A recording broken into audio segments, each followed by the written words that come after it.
بر اساس آمار شبکه اودیتوری و مشورتی فاین اکسپرتیزا که نکات مهمش را خبرگزاری تاس نشر کرد، در 3 ماهه دوم سال 2022 به روسیه 3 میلیون و 120 هزار مهاجر کوری وارد شده است. این نظر به عین دوره سال گذشته بیش از 30% بیشتر بوده. نشان دهنده رکوردی 3 ماهه برای دست کم 6 سال آخر شمرده می شود. 2.5 میلیون یا 80% جمع مهاجران کوری در روسیه را در 3 ماهه دوم سال جاری مهاجران از ازبکستان و تاجیکستان تشکیل دادند. به حساب فاین اکسپرتیز 1 میلیون و 540 هزار نفر یا قریب نصف مهاجران کوری را شهروندان ازبکستان و 952 هزار یا بیش از 30% آنها را زادگان تاجیکستان تشکیل دادند. در 3 ماهه دوم سال شماره مهاجران از ازبکستان قریب 37% یا 416 هزار نفر افزوده.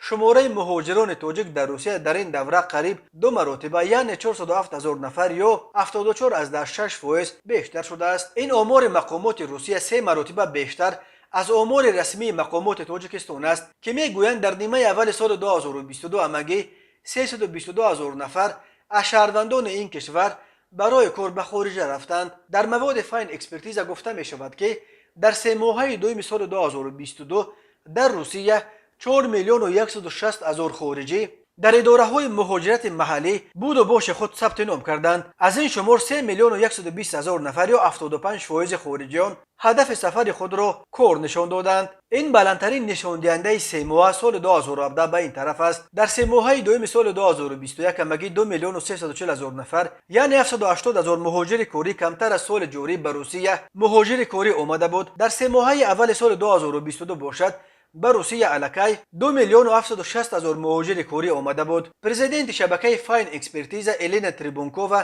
این را به تحکیم قرب روبل ربط داده گفته است که این باعث به روسیه ریختن شماره بیش از پیش مهاجران کوری شد. به این پیش از همه به طور ناگهانی خیلی قوی‌تر شدن قرب روبل تاثیر رساند. این بازار کار روسیه را برای خارجیان جذاب‌تر کرد چون که درآمد آنها با حساب اسعار خارجی افزایش یافت. به این ترتیب مهاجران امکانات بیشتری پول کارکنی در روسیه و به وطن فرستادن پول بیشتر را پیدا کردند. شرح داده است الینا تریبونکووا. دلیل دیگر به عقیده رهبری فاین اکسپرتیز افج ساحه ساختمان در روسیه بود. اکثر کارگران در ساحه ساختمان روسیه را مهاجران تشکیل میدهند و با وجود بحران مشکل کمبود نیروی کاری در روسیه همچنان داغ باقی میماند.